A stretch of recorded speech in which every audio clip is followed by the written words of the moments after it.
I am what happens when you step out of all the stories you've been doing as a human being. You leave them all behind. You unplug from everyone and everything. You do a complete pivot and you go the other way. When you do that, you unplug from the stories where you're expected to be something, you're expected to do things, you're expected to behave a certain way around certain people. When you unplug from that and you say, wait, let me retract all those cords and just be me, this is what happens. So here's the shiz. My house is upside down because I'm packing, getting rid of everything, selling, moving. I don't know where. I am not like anybody on this planet, and I am finally coming out of the closet. Here is why I'm nothing like anyone. 9 years ago this month, it's October. It was October 2016. I was married to the mayor. I was a successful radio personality in Seattle. I was marching down 23rd Street doing my walk, and I stopped. I looked up and I said, I don't know who you are, never had religion, but my life isn't working. As of this moment, I surrender. I'm giving you my life. And I did. Truly, I got sick. I wasn't happy. My marriage was everything was meh. Everything was icky. And it was driving me crazy. So on this walk, rather than just walking 5 to 10 miles, I stopped and I said, I surrender. The moment I said those words, I had the thought start to come in that, oh, great, I'm going to be stuck here for a while. But that thought didn't get to come in because the moment I said, I surrender, the voice said, go that way. And I've never looked back. Never looked back. So that was one of the first moments where I started my spiritual journey. My original moment started in the Grand Canyon when I was on an 18-day whitewater rafting trip. It was amazing, and I met God on that trip. It all is clear now. It wasn't clear then. I surrendered on that trip in a way I've never surrendered. So I've continued to be sniffing around, trying to find that course, that boot camp, that thing that I need to do that's going to be like, oh my God, I found it. My whole life I've been digging, but I've had the gut knowing guiding me my entire life. My gut has spoken to me and I've always listened. It got me through horrible nights when my dad climbed into my bed. Somebody said they don't believe that I can remember being 2 and 3.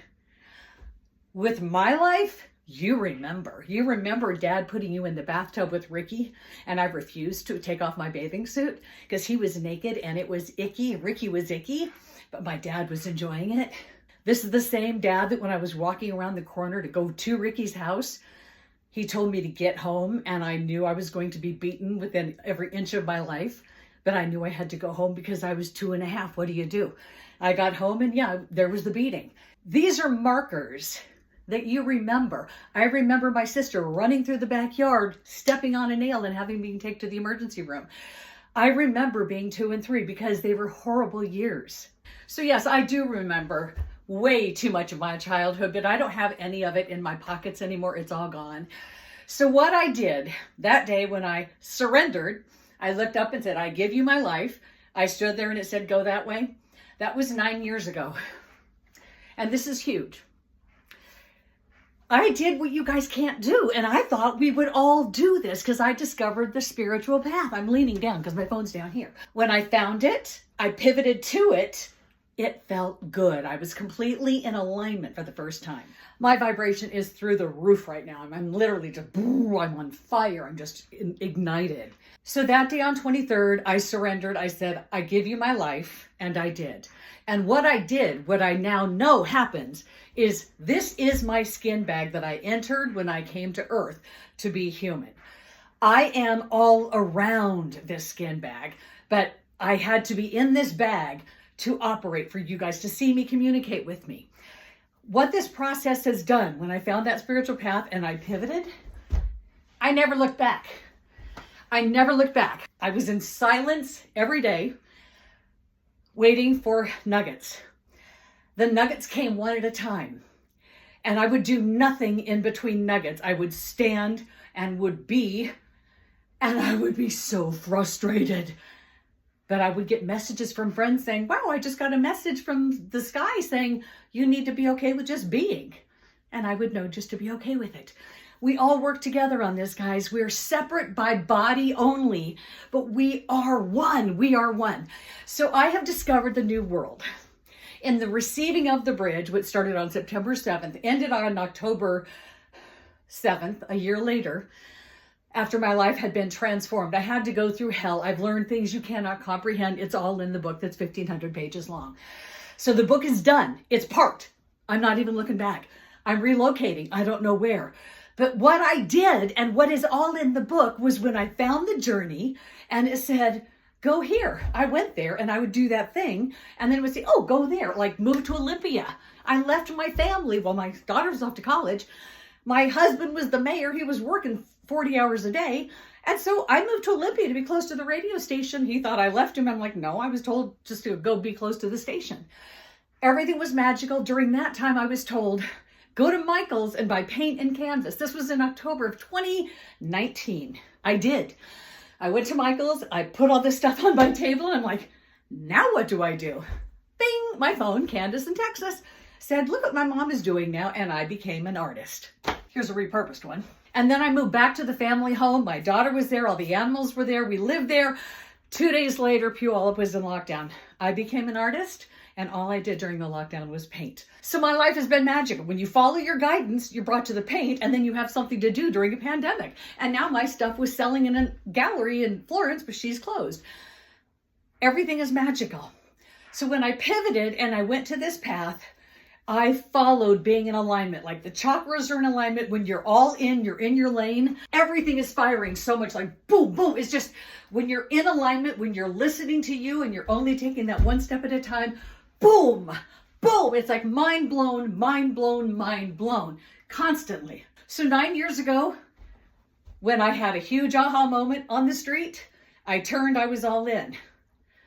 I have been following my marching orders for the last 9 years. And now I'm in Mount Shasta. I'm leaving. I've been here 2 years, following this guidance from my higher self, which is leading me because it knows the way. It's up there with all the rest of y'all, your higher self. So letting that, who can see my path, be my driver, is what I did that you can't do.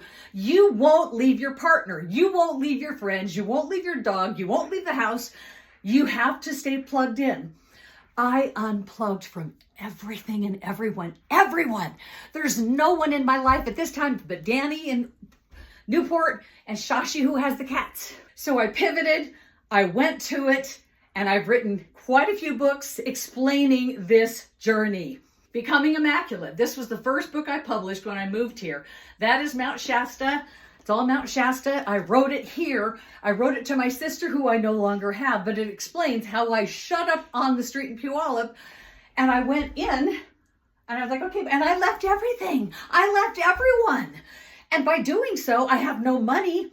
We are provided for. We are abundant. We are abundant when we surrender and we pivot to what the path is that we came here to do.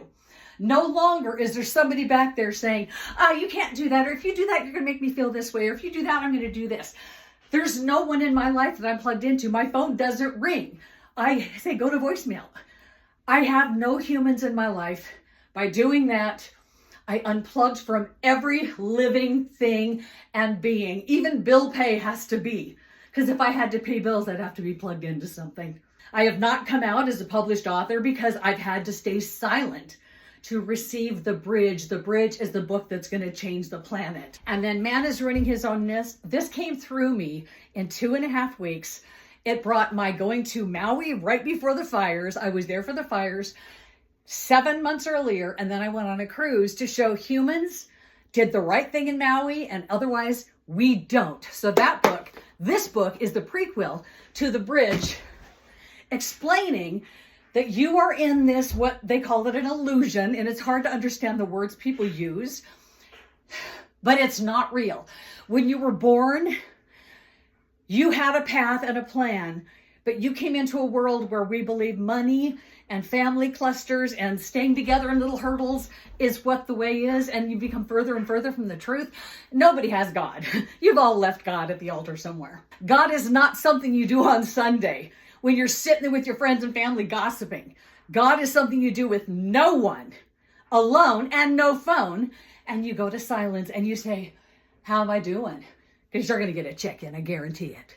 The bridge is complete. I'm relocating. My life is changing. I don't know what is next. The players will show up who will help me put the bridge together because it's much more than I can do. Receiving it was one thing. We have to put it into 7 volumes. My team is showing up. That I know for sure. So what happens to you when you feel all these icky feelings when you're with these people that make you feel icky because you're so responsible and beholden to them? You're not. It's a long story. It all came through. But you are actually free to be who you are at this moment. At this moment, those people who give you those icky feelings, go up to them and say, I love you and you love me, right? Can you agree that it's probably really good for me if for, say, 3 months, make up a random long number, I leave everyone and everything and I don't communicate? So I can really see who I am. You want to know who your family is? I dare you. They don't want you to do that. They don't. All right, I'm cutting this short. I am done.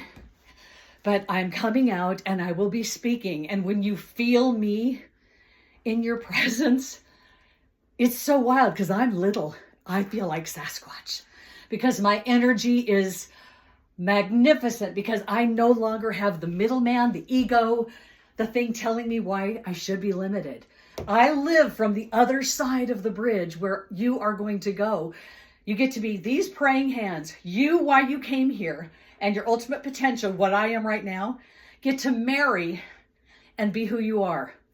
The big bubble in the middle, the bullshit, you get to let it go. It's man-made. Here's the biggest clincher. Nobody here is older than what, 120, 150, somebody hiding in a mountain? There's no 800-year-old man that we can go to say, are we on task? Are we doing this right? So how do you think we get information? People like me who shut up, remove themselves from mankind, and become a receiver. In doing so, I was summoned. I disappeared from everybody that I knew, and people saw it. They were with me when I got that message, and I did. I was summoned. I was removed from everyone, and I received the bridge. So now I can explain to you how you can live from your happy place without wanting to end your life anymore because you don't have to please them. You please you. They please them. We're all equal, right? They do them. You do you. Frederick S. Pearl. I do my thing, you do your thing. I am not in this world to live up to your expectations, and you are not in this world to live up to mine. You are you, and I am I. If by chance we find each other, it's beautiful. That was on my wall in high school. I've been on this team for a long time.